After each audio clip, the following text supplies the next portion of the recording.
अस्सलामुअलैकुम। सेठी से सवाल के साथ मैं हूं सैयदा आयशनाज। मेरे साथ मौजूद है नजम सेठी साहब। अस्सलामुअलैकुम।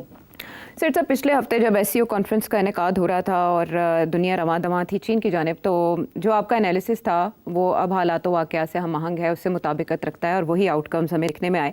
आपने अपने तज्ज़िये में कहा था कि ग्लोबल ऑर्डर बदल रहा है, उसकी निशानियाँ वाज़ेह होती जा रही हैं और आपने अपने तबसरे में ये भी फरमाया था कि एससीओ के ऑब्जेक्टिव्स के हवाले से बेशक अब हम अपनी जगह, लेकिन सिग्नलिंग हो रही है। अब वो सिग्नल्स जो हैं वो अमेरिका और मगरिब को कैसे नज़र आ रहे हैं, उनके लेंस से वो क्या देख रहे हैं, उस पर तबसरे किए जा रहे हैं। और इस इजलास में शिरकत करके क्या मिला चाइना को, पूरी दुनिया को बुला के, मदऊ करके, मैसेज दे के, मोदी जी क्यों गए इंडिया, और रशिया के पर्सपेक्टिव से इसमें क्या था, पाकिस्तान और बाकी ममालिक बाद में। लेकिन मेरा सवाल आपसे ये है कि क्या इस एससीओ समिट के और उसके बाद परेड से जो टारगेट्स मतलूब थे वो पूरे हो गए, हासिल हो गए? बहुत अहम सिग्नल, सिर्फ अमेरिका को नहीं, सारी दुनिया को। और वो सिग्नल ये है कि पहले तो बातें होती थी कि चाइना बड़ी ग्रो कर रहा है, एक दिन आएगा चाइना सबसे बड़ी इकोनॉमी हो जाएगी, और चाइना में बड़ी ज़बरदस्त डेवलपमेंट्स हो रही हैं, बड़ी रैपिड डेवलपमेंट हो रही है। इस किस्म की बातें होती थी कि चाइना इस वक्त, हालांकि उसकी जो मईशत है वो अमेरिका की मईशत से बहुत कम है, मगर फिर भी ये कि अभी जल्दी एक दिन आएगा चाइना एक ग्रेट पावर बन जाएगा, ये बातें होती थी।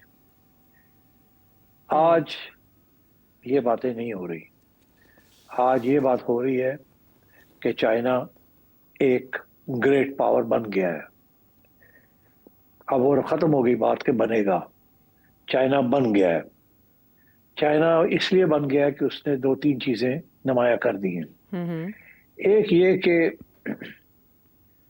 उसकी जो मिलिट्री माइट है वो अब अमेरिका से कोई कम नहीं है। जिस किस्म की वो परेड हुई है और जहां जिस किस्म के उन्होंने हथियार दिखाए हैं और जिस किस्म की वो एडवांस टेक्नोलॉजी के बेस के ऊपर वो बने हैं और कितनी उनकी रीच है, ये नहीं कि सिर्फ एशिया तक या साउथ चाइना सी तक या ताइवान तक। उनकी जो रीच है, जो उनकी हाइपरसोनिक मिसाइल्स हैं और लेजर गाइडेड वेपन्स हैं, they are now in space and over 20,000 kilometres वो स्ट्राइक कर सकते हैं। और इसलिए डेमोन्स्ट्रेट कर दिया है चाइना ने कि जहां तक मिलिट्री माइट है वो अब अमेरिका से कम नहीं है। तो ये पहली दफा ये इस बात का एहसास हुआ है। पहले ये था कि अमेरिका बहुत आगे है, वेस्ट बहुत आगे है, चाइना जो है वो बहुत पीछे है। मगर दो तीन चीजें ऐसी हुई हैं जिसके साथ चाइना ने डेमोन्स्ट्रेट कर दिया, दिखा दिया है कि उनकी मिलिट्री माइट जो है वो बहुत एडवांस्ड है और जो लोग तवक्को कर रहे थे वो गलत था। सबसे पहला इशारा तो पाकिस्तान के जरिए चाइना ने किया, और ये तो अब डोनाल्ड ट्रंप भी मानता है। कभी कहता है 5 जहाज गिराए, कभी कहता है 7 गिरा दिए। और वो एक चाइनीज टेक्नोलॉजी, चाइनीज असिस्टेंस और चाइनीज ट्रेनिंग के एक साथ मिलके ये हुआ कि इतनी एडवांस टेक्नोलॉजी वेस्ट की, जो कि राफेल में थी और जो इंडिया के पास थी, वेस्टर्न प्लस इजरायली टेक्नोलॉजी, उसको डिफीट किया। तो पहला तो ये निशान था। उसके बाद ये परेड के अंदर जो उन्होंने हथियार दिखाए, दे आर इनक्रेडिबल। अभी तो सारी दुनिया लगी हुई है उन्हीं के ऊपर बात करने के लिए कि ऐसी ऐसी चीज उन्होंने दिखाई है कि सोचा भी नहीं जा सकता था कि उनके पास ऐसे हथियार हैं या इतनी हाई डेवलपमेंट कर दी है। दूसरी चीज ये कि एआई, आर्टिफिशियल इंटेलिजेंस, रोबोटिक्स, ये भी डेमोन्स्ट्रेट किया। दिस इज दुनिया को तवक्को ये नहीं कर रही थी जी। तो एक तरफ तो उन्होंने अपनी मिलिट्री माइट जो है ना वो दिखा दी है, और दूसरी तरफ उन्होंने ये दिखाया है कि सवाए वेस्टर्न लीडर्स के बाकी सारी दुनिया जो है वो अब ग्रेविटेट कर रही है टुवर्ड्स चाइना। चाइना को तस्लीम कर रही है as the leader of the global south. Multi power polar जो रियासत, ग्लोबल रियासत है, वो बन गई है। अब सिर्फ अमेरिका की रियासत नहीं है, सोल सुपर पावर नहीं है। चाइना ने डेमोन्स्ट्रेट कर दिया है कि politically, diplomatically and militarily and economically China is now another super power. और वो सुपर पावर जो है उसने सब लोगों को इकट्ठा कर लिया है और सबके साथ हाथ मिला लिए, यहां तक कि वो इंडिया जो कि अमेरिकन कैंप में है, इंडिया भी अमेरिकन कैंप को छोड़ के और एससीओ पे पहुंच गया क्योंकि इसको इग्नोर नहीं कर सकता। तो ये सूरत हाल है। तो चाइना ने बहुत बड़ी एक मैसेज दी है।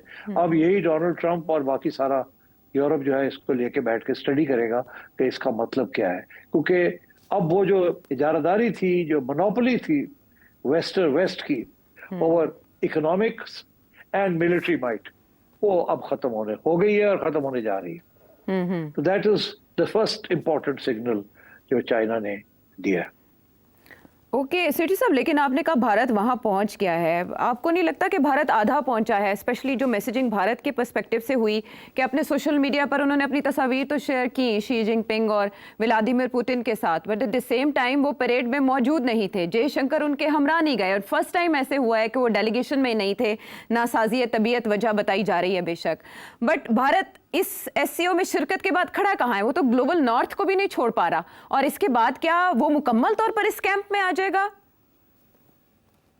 आप सही कह रही हैं। मेरा ख्याल है भारत इस वक्त इतनी फॉरेन पॉलिसी कंफ्यूजन का शिकार है कि उन्हें खुद समझ नहीं आ रही कि वो आ रहे हैं, जा रहे हैं, कहाँ खड़े हैं, कहाँ जाना है।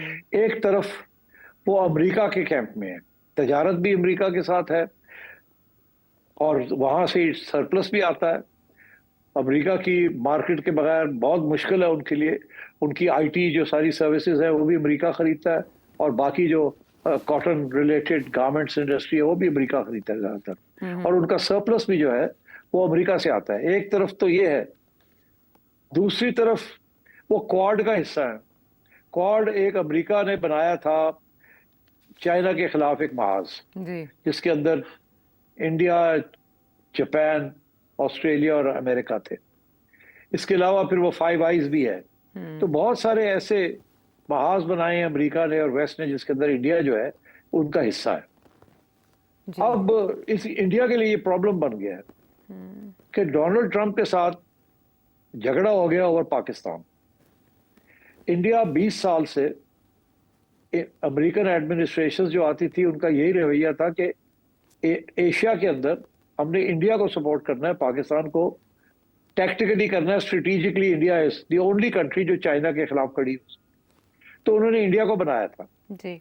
अब इंडिया को आदत पड़ गई थी कि ऑफ स्पेशल ट्रीटमेंट, इसीलिए उन्होंने ये कहना शुरू कर दिया था कि हमें पाकिस्तान के साथ मत मिलाएं, हाइफनेट मत करें। एक बात। दूसरी बात, उन्होंने ये कहनी शुरू कर दी थी कि we are a great power, हम बड़ी ग्रेट सिविलाइजेशन है, हिंदू सिविलाइजेशन है। मैंने आपसे कहा था ना कि उन्होंने कहा था कि इजराइल कि क्रिश्चियन बॉम्ब है, जूइश बॉम्ब है, इस्लामिक बॉम्ब भी आ गया, कम्युनिस्ट बॉम्ब भी है, तो अब हिंदू बॉम्ब भी हमने बनाना है, और बना लिया है। तो वो एक सिविलाइजेशनल अप्रोच ले रहे थे। उनका ख्याल था कि अब इसके बेसिस के ऊपर वो भी एक ग्रेट पावर, उनकी भी वही हैसियत हो जाएगी। और उन्हें स्पेशली फख्र था अपनी मईशत के ऊपर, क्योंकि उनकी मईशत काफी तेजी के साथ बढ़ रही है। तो इंडिया अब कह रहा है कि जी हम 4th largest economy in the world है, पॉपुलेशन भी हमारी बहुत बड़ी है, तो we should be considered like a great power. मगर वो है नहीं। अभी मैं देख रहा था तबसरे जो इंडिया में हो रहे हैं वो अब ग्रेट पावर से हट के आ गए मेजर पावर। जहां मसला उनके लिए अब ये बन गया है कि जो ग्रेट पावर अमेरिका है वो समझता है कि ये ग्रेट पावर नहीं बन सकते, और हमारे अंडे हमने अपने इंडिया के अंदर बास्केट के अंदर नहीं रखने। वो इसलिए नहीं बन सकते, 2 वजूहात है अमेरिका समझता है अंडर डोनाल्ड ट्रंप कि इंडिया जो है ये अब हमारे काम का नहीं रहा। एक ये कि क्वाड के अंदर भी इंडिया जो है उसने पूरा अपना रोल नहीं अदा किया। इंडिया ऐसे करता है बिकॉज इंडिया जो अपनी तरफ से न्यूट्रलिटी शो करना चाहता है। अमेरिका न्यूट्रलिटी को नहीं समझता, वो कहते हैं आप हमारे साथ हैं या हमारे खिलाफ हैं। और क्वाड के अंदर आप हमारे साथ हैं, हमने चाइना के खिलाफ एक महाज बनाया है, तो अब आप ये क्या, तो आप जो है कमजोर हैं आप तो। और वो कमजोरी कहां से नजर आई उनको? ये जो पीछे जंग हुई पाकिस्तान के साथ, जी। America was in a state of shock कि ये इंडिया के साथ हुआ क्या है। पाकिस्तान ने पिटाई कर दी और पाकिस्तान के साथ चाइना मिल गया, ये तो बहुत बड़ा ब्लॉक बन गया। जी। तो इस इंडिया तो इसको हैंडल नहीं कर सकता। फिर अमेरिका ने ये देखा कि अब फिर हमारे इंटरेस्ट क्या है इंडिया के अंदर। अगर इंडिया चाइना के खिलाफ खड़ा नहीं हो सकता और पाकिस्तान के खिलाफ नहीं हो सकता, तो चाइना के खिलाफ कहाँ खड़ा होगा। जी। तो फिर हम क्या करें। तो उन्होंने देखा कि भाई यार जरा देखे तो सही पाकिस्तान के पास क्या है। तो जब उन्होंने पाकिस्तान की तरफ देखा तो उन्हें दो तीन चीजें नजर आई। उन्हें क्या नजर आया, उन्हें एक तो ये नजर आया कि ये तकड़े लोग ने हाँ में हाँ मिला के करते हैं। हमने इनको कहा सीज फायर करेगा, डन, जल्दी फैसले और हमें नोबेल प्राइज के लिए नॉमिनेट कर दिया। वाह जी, क्या बात हुई। फर्स्ट। दूसरी बात उन्होंने कहा कि यार इनके पास तो रेयर अर्थ मिनरल भी बड़े जी। वो तो इनके पास पैसे नहीं है निकालने के लिए, मगर सारी रिपोर्ट्स जो आ रही हैं वो यही आ रही है कि इनके पास रेयर अर्थ मिनरल्स है और वो तो इंडिया के पास नहीं है। इंडिया चाइना से लेता है, हम चाइना से लेते हैं। और अगर हमारे तल्लुकात चाइना के साथ अच्छे नहीं होने तो फिर हमें कोई और सोर्स भी तो ढूंढनी चाहिए। और ये तो तैयार है, ये तो कहते हैं आ जाओ, हम तो कानून भी चेंज कर देते हैं ताकि आपको अकोमोडेट कर ले। आए निकाले रेयर अर्थ मिनरल्स 16 आने जो 12 आने तुसी ले जाओ, 4 आने सानू भी दे देना, कोई गल नहीं, आ जाओ आ जाओ आ जाओ जी। तो डॉक्टर साहब ने कहा यार ये तो जबरदस्त, ये तो जबरदस्त। हाँ। फिर इन्होंने कहा कि यारो हमारी वो क्रिप्टो करेंसी, होने का लो ए लो 2 मिलियन $10 मिलियन और लो मेरी फैमिली का भी खाता पूरा हो गया। उन्होंने कहा और उन्होंने कहा यार देखो अफगानिस्तान के अंदर आईसिस है, ये सारे बैठे हुए वहां, बड़ा ही टेररिज्म का वो बेस है, तो पाकिस्तान के बगैर हम कैसे टैकल करेंगे उसको। और फिर पाकिस्तान ऐसी जगह पे बैठा है जहां ईरान साथ है और अफगानिस्तान और ईरान, तो हमें तो यहाँ होना हमारा बड़ा जरूरी है क्योंकि ईरान के साथ हमारे झगड़े चल रहे हैं और टेररिज्म बन रही है अफगानिस्तान में, तो हमारा होना यहाँ जरूरी है। पाकिस्तान के साथ अच्छे तल्लुकात होंगे तो हमें यहाँ कोई लेवरेज मिलेगी जी। और आखिरी पॉइंट ये है कि यार कल को अगर इजराइल के साथ करना है इस्लामिक वर्ल्ड ने जी, तो पाकिस्तान के बगैर कैसे हो सकता है। तो उन्होंने कहा यार ये भी एक प्लस पॉइंट है पाकिस्तान के लिए। जी। तो मेरा ख्याल है ये है कि इंडिया को जरा थोड़ा सा टाइट किया जाए। और तो जुबान इनको समझ नहीं आती, तो पाकिस्तान के साथ तल्लुकात अच्छे रखने चाहिए, दोनों का फायदा है इसके अंदर। तो मेरा ख्याल है इस किस्म की सोच डोनाल्ड ट्रंप की और उसकी इस एडमिनिस्ट्रेशन की है कि इंडिया की वो हैसियत नहीं रही जो पहले थी। अब पाकिस्तान को टैक्टिकली लिफ्ट कराने की जरूरत है और स्ट्रेटेजिकली इंडिया जो है is not shooting us anymore. और अगर या तो हमारी सारी बात मान जाए तो फिर ठीक है, हमें जो हम कह रहे हैं वो करे, और अगर नहीं करता तो फिर देखा जाएगा। तो एक तरफ तो ये हुआ, दूसरी तरफ नरेंद्र मोदी जो है वो उसका सारा हिंदुत्व का जो प्रोजेक्ट है उसके 3 सतून है। एक सतून ये है कि अंडर हिंदुत्व बीजेपी हम ग्रेट पावर बनने जा रहे हैं जी। दूसरा सतून ये है कि हम अमेरिका के बेस्ट फ्रेंड्स हैं, और तीसरा सतून ये है कि पाकिस्तान के खिलाफ है, मुसलमानों के खिलाफ है, इसी वजह से हमें वोट मिलता है। ठीक है। अब तीनों सतून जो है वो खतरे में आ गए जी। खतरे में आ गए बिकॉज वो एक्सपोज हो गया है नरेंद्र मोदी। अमेरिका उसका दोस्त नहीं रहा उस तरीके के साथ, ग्रेट पावर वो बनने से रहे, वो तो अब कोई चांस ही नहीं है। चाइना ने डेमोन्स्ट्रेट कर दिया कि ग्रेट पावर होता क्या है। तो और पाकिस्तान ने डिफीट कर दिया है जंग के अंदर, और कोई इम्कान नहीं है कि अगर इंडिया फिर कुछ करने की कोशिश करेगा तो फिर भी इसी किस्म का जवाब मिलेगा। क्योंकि पाकिस्तान अब अकेला नहीं है, चाइना के उसके साथ है, इट्स वन, एक ही समझे आप फॉर मिलिट्री पर्पसेस। तो इसलिए इंडिया ने भी ये सोचा कि यार इस वक्त तो हमने अपनी फॉरेन पॉलिसी की सोचना पड़ेगा, डोमेस्टिक पॉलिसी सोचनी पड़ेगी। और तीसरी बात ये है कि फिर अमेरिका को भी कुछ ना कुछ तो सिग्नल जाना चाहिए ना कि भाई ऐसी तो नहीं है कि आप हमें एक पुश ओवर धक्का दें तो हम चढ़ जाए। हम आपके गुलाम तो नहीं है, हम तो बहुत बड़े अभी भी ग्रेट पावर नहीं है, तो बिग पावर तो है, मेजर पावर तो है। चलो फिर हम भी जरा चाइना के साथ जाके बैठते हैं, थोड़ा अमेरिका को थोड़ी घबराहट तो होगी कि हम भी उठ के चले गए चाइना के उधर चले गए। तो इसलिए फिर ये इन्होंने ये फैसला किया कि चाइना के साथ कुछ थोड़ा बहुत किस मेकअप करना चाहिए, और ताकि ये बैलेंसिंग एक्ट हम कर सकें। अब पाकिस्तान तो मास्टर है इस बैलेंसिंग एक्ट का, इसको पता ही है आपको। अब इंडिया की भी यही कोशिश है कि किसी तरीके के साथ कोई बैलेंसिंग एक्ट किया जाए, ताकि अमेरिका जो है वो भी रहे और हम एससीओ का हिस्सा भी रहे। अच्छा, इसमें जो एडवांटेज थोड़ा सा मिला नरेंद्र मोदी को, वो ये है कि रशिया भी ये चाहता है कि, और चाइना भी ये चाहता है कि इंडिया जो है अमेरिका से दूर हो और एससीओ में आए। और अगर वो एससीओ में आ जाता है तो उसका ये मतलब है कि वो चाइना की लीडरशिप को एक्सेप्ट करता है। बिकॉज चाइना का जो मॉडल है वो ये है कि ग्लोबली मल्टीलैटरलिज्म होनी चाहिए, मल्टीपोलैरिटी होनी चाहिए जी। मगर एशिया के अंदर एक ही ग्रेट पावर है। दो ग्रेट पावर एशिया में नहीं हो सकते। आप समझ रहे हैं जी। तो इसलिए आई थिंक इंडिया के लिए ये प्रॉब्लम बना है कि अब वो उसकी हैसियत क्या होगी। ना वो ग्रेट पावर है, ना वो एशिया के अंदर ग्रेट पावर बन सकता है। ग्लोबल तो छोड़ ही दे, यहाँ तो चाइना बैठा है जी। और सारी दुनिया ने जाके और चाइना को तस्लीम कर लिया है। सारे सेंट्रल एशिया ने तस्लीम कर लिया है, मिडिल ईस्ट ने तस्लीम कर लिया है, लैटिन अमेरिका तस्लीम करने जा रहा है। तो ये इतना बड़ा जो चाइना ने ये जो कदम उठाया है और डेमोन्स्ट्रेट किया है, इसके साथ सारे जो इक्वेशंस थे पुराने वो सारे तब्दील हो गए। और इस वक्त जिनको कहते हैं ना पसूड़ी पई यूरोप और अमेरिका इसके, अब आगे अब क्या होगा, नया वर्ल्ड ऑर्डर जो है वो कैसे बनेगा और कैसे चलेगा। इससे मगरिब तो खासा खौफ महसूस कर रहा है, लेकिन इंडिया को अगर हम देखें तो एससीओ के मुकम्मल इत्तेहाद के रास्ते में सबसे बड़ी रुकावट आज तक साबित हुआ है, वो चाहे यूक्रेन जंग का मामला हो और चाहे इसराइल ईरान तनाज़ा हो। उसके बाद अब हमने इस सेशन के मौके पे भी देखा कि जब मेंबरशिप की बात अजरबैजान और आर्मेनिया की हुई तो पाकिस्तान और इंडिया दोनों अलग अलग पेजेस पे थे। आपने कहा कि रशिया और चाइना दोनों चाहते हैं कि अमेरिका से भारत दूर हो जाए, लेकिन चाइना ये चाहता है कि भारत और पाकिस्तान भी अपने इख्तलाफात का खात्मा करें। और एससीओ से हम सब ये तवक्को लगा के बैठे थे कि मिनिमम हैंडशेक हो जाएगा, लेकिन वो भी नहीं हो सका। फिर उसके बाद वो परेड में शिरकत किए बगैर यहां से निकल लिए। जापान का प्रेशर था उनके ऊपर सिफारती, या इन्हें पुराने जख्म इन्हें याद आ रहे थे जिसमें चाइना ने पाकिस्तान का साथ दिया था मई के महीने में। तो सेठी साहब, जब तक एससीओ में इंडिया मौजूद है, आप समझते हैं कि इसके अहदाफ मुश्तरका हो सकेंगे? मुश्तरका तो हो जाएंगे, इंडिया हो या ना हो, बाकी सब एक तरफ हैं। तो आप देखिए ना, इंडिया ने पिछली दफा या कोशिश की थी ना कुछ कि वो जो जॉइंट स्टेटमेंट होता है उसके अंदर अपनी बात करवाई जाए। तो सेठी साहब इस बार आ गया ना, पहलगाम अटैक भी आ गया, तो क्या बैलेंस किया चाइना ने? नहीं, पहलगाम अटैक आया, ये तो पाकिस्तान के ऊपर इल्जाम तो नहीं आया। इसी तरीके के साथ जाफर एक्सप्रेस आ गई है, इंडिया के ऊपर इल्जाम तो नहीं आया।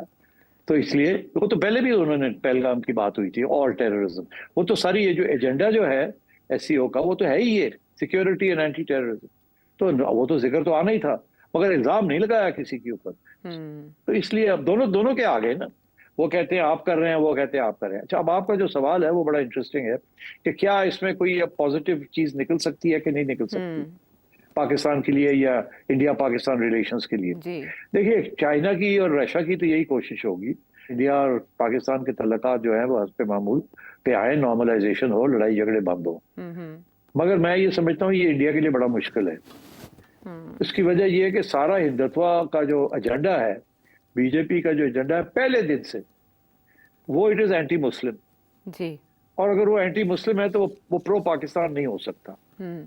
तो जब तक बीजेपी है ये मुमकिन नहीं है। हाँ, अगर कोई बीजेपी चेंज हो जाए तो फिर ये पॉसिबल हो सकता है, मगर अभी मैं समझता हूँ कि अभी तक तो वो इसी जिद पे लगे हुए हैं कि पहलगाम का जो ये जो ऑपरेशन सिंदूर है ये तो अभी पॉज पे है, इसको आपने खत्म नहीं किया। तो ये तो सबसे पहला कदम तो ये होगा कि ये पॉज को खत्म किया जाए। अब वो कैसे खत्म होगा बड़ा मुश्किल है, मुझे तो नहीं लगता। इसके लिए तो नरेंद्र मोदी को पीछे हटना पड़ेगा और सॉरी करना पड़ेगा और एक्सेप्ट करना पड़ेगा कि इनकी फॉरेन पॉलिसी गलत रही, ये फैसला गलत था और नई सोच करनी पड़ेगी। मगर उस सोच के लिए शायद Narendra Modi is not up to the job.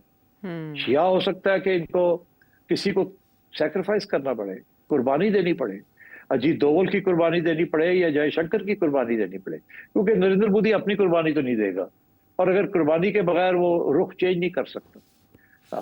तो मैं समझता हूँ कि ये मैं काफी अरसे से कह रहा हूँ कि इसके जो सबसे ज्यादा जो इम्प्लीकेशंस हैं वो ना डोनाल्ड ट्रंप के लिए हैं, ना रशिया के लिए है, ना चाइना के लिए है, ना पाकिस्तान के लिए। ये सबसे ज्यादा जो हेडेक है, जो और जो मसला बना हुआ है वो इंडिया के लिए है। क्योंकि इंडिया ना अमेरिकन कैंप का रहा है ना इधर का कैंप में है। और आजकल के दुनिया के अंदर ये पॉसिबल नहीं है कि आप दोनों में पाँव रखें। जो पुराने जमाने में 50s और 60s में नॉन अलाइंड का जो इशू था, अब तो नॉन अलाइनमेंट खत्म हो गई।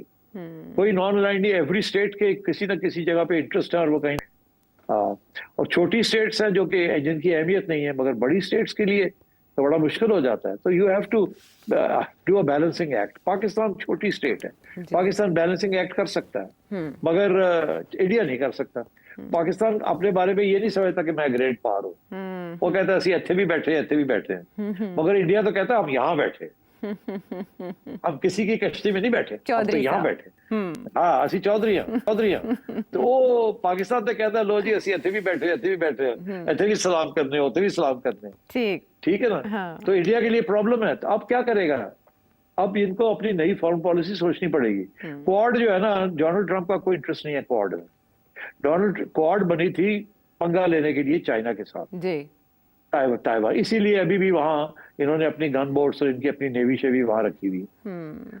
मगर China is not going to go to war with anyone. China के बड़ा पेशेंस है। उन्होंने दिखा दिया कि अगर जरूरत पड़ी तो वी कैन, बट उनका तो ये है कि ये पीसफुल कोएग्जिस्टेंस होनी चाहिए और सिक्योरिटी जो है वो मुश्तरका होनी चाहिए, अलग अलग नहीं होनी चाहिए और आपस में लड़ाई झगड़े नहीं होने चाहिए। तो इसलिए अभी इंडिया तो इस फलसफे को नहीं मानता ना, वो तो पाकिस्तान के साथ लड़ाई झगड़ा करना चाहता। ठीक है। और पाकिस्तान के साथ लड़ाई झगड़े के लिए सीओ समिट से भी बहुत कुछ मिला और उसके बाद परेड से भी बहुत कुछ मिला, जिसपे तबसरे हो रहे हैं भारत में। और क्यों? एक ब्रेक के बाद।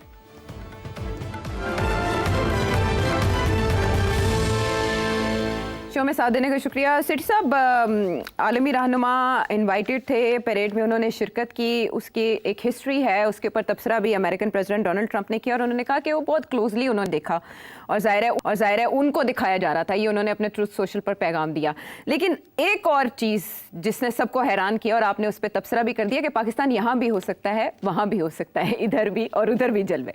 फील्ड मार्शल आसिम मुनीर इसमें मौजूद थे, उन्होंने वहाँ शिरकत की। उसके बाद उन्होंने अहम मुलाकातें भी की। शहबाज शरीफ साहब अपनी जगह मौजूद थे, लेकिन इनका जाना खुसूसन भारतीय मीडिया को बहुत चुभा है।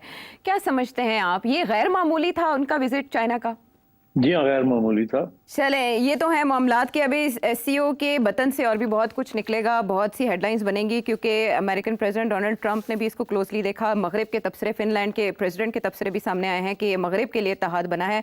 देखते हैं उनकी पॉलिसी आगे किस तरह शेप अप होती है। अब पाकिस्तान की तरफ वापस आते हैं तो एक तशवीशनाक खबर जो इस वक्त गर्दिश कर रही है सोशल मीडिया पर, वो इमरान खान साहब बानी पीटीआई उनकी अदालत के हवाले से है, जिसमें एक रिपोर्ट जमा कराई गई है अदालत में, जिसमें बताया जा रहा है कि उन्हें 2 आर्जे लाहक हैं और दोनों एक दूसरे से कनेक्टेड हैं। उन्हें वर्टिको भी है और कान की बीमारी की वजह से टेनाइटिस का मरज भी लाहक हो चुका है। सेठी साहब, ये रिपोर्ट तो अब जमा कराई गई है, लेकिन ये मुआयना 2023 से चल रहा है और इसमें डिफरेंट एक्सपर्ट्स और डिफरेंट जो स्पेशलिस्ट हैं उनका मुआयना करते आ रहे हैं। लोग इसको बहुत क्लोजली इस तरह देख रहे हैं कि कुछ अर्सा पहले बुशरा बीबी की अदालत के हवाले से खबरें आई और उसके बाद अब इमरान खान साहब की सेहत को लाहक खतरात के बारे में बात की जा रही है और इससे बहुत से चहमगोइयाँ भी जन्म ले रही हैं कि उन्हें जान को खतरा है या वो इसी बहाने अस्पताल शिफ्ट किए जा सकते हैं। आपकी नज़र में ये क्या है?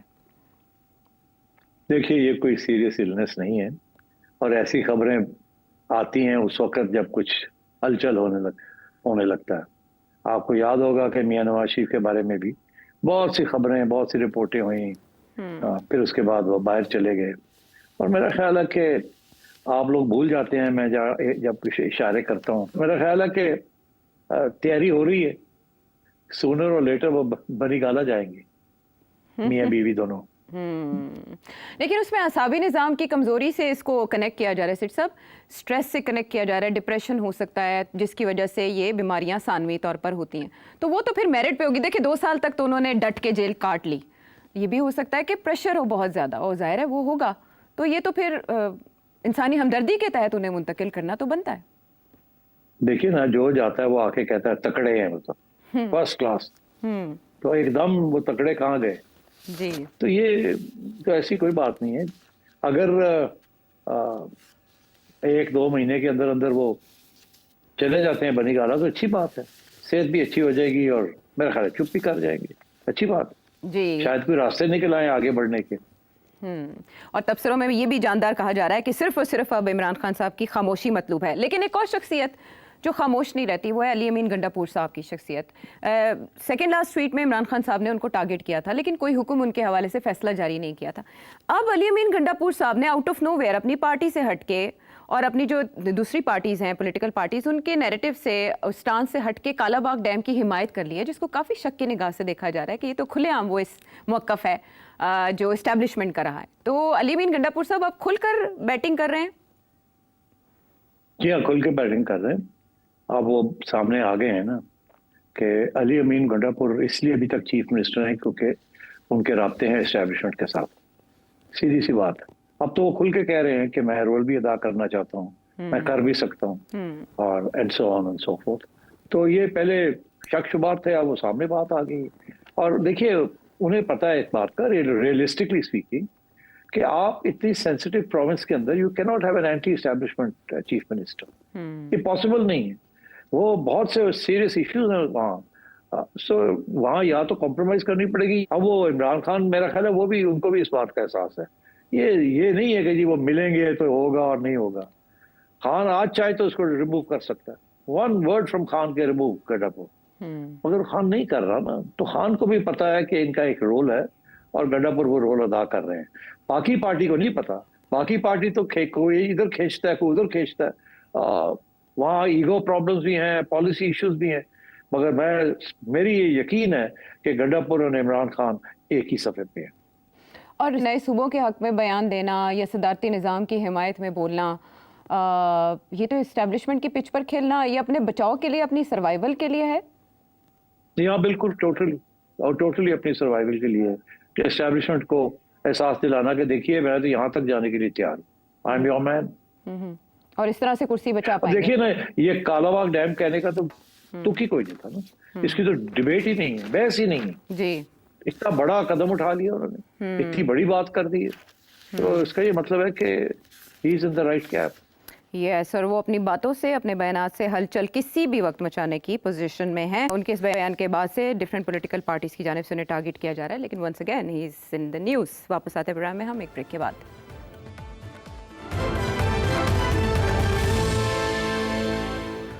शो में साथ देने का शुक्रिया। पार्टी के अंदर इख्तलाफ राय को जमहूरियत का हुस्न कहा जाता है, लेकिन एक हद के बाद ये हुस्न जो है वो बदनुमा लगने लगता है, स्पेशली जब ख्वाजा आसिफ साहब जैसी ज़िम्मेदार शख्सियत जिस नौयत के बयानात दे और उसके बाद उन्हीं की पार्टी का एक शख्स असेंबली के फोरम पर उन्हें तनकीद का निशाना बनाए। तो सेठी साहब, इसको क्या मैसेजिंग समझा जाए जब ये कहा जा रहा है कि हनीफ अब्बासी साहब ने ख्वाजा आसिफ पर तनकीद बड़ों की अप्रूवल के बगैर नहीं की। दूसरी तरफ राना सनाउल्लाह कह रहे हैं कि हनीफ अब्बासी साहब को इस तरह से ख्वाजा आसिफ पर तनकीद नहीं करनी चाहिए थी। ये मुस्लिम लीग नून के अंदर क्या चल रहा है? ख्वाजा आसिफ कभी कभी तो खुद ही बात कुछ कर देते हैं विदाउट प्रोवोकेशन, कभी कभी पूछ के बात करते हैं। अब वो ये जो बातें की हैं उन्होंने, ये खुद ही सोच के की हैं या पूछ के बातें की हैं?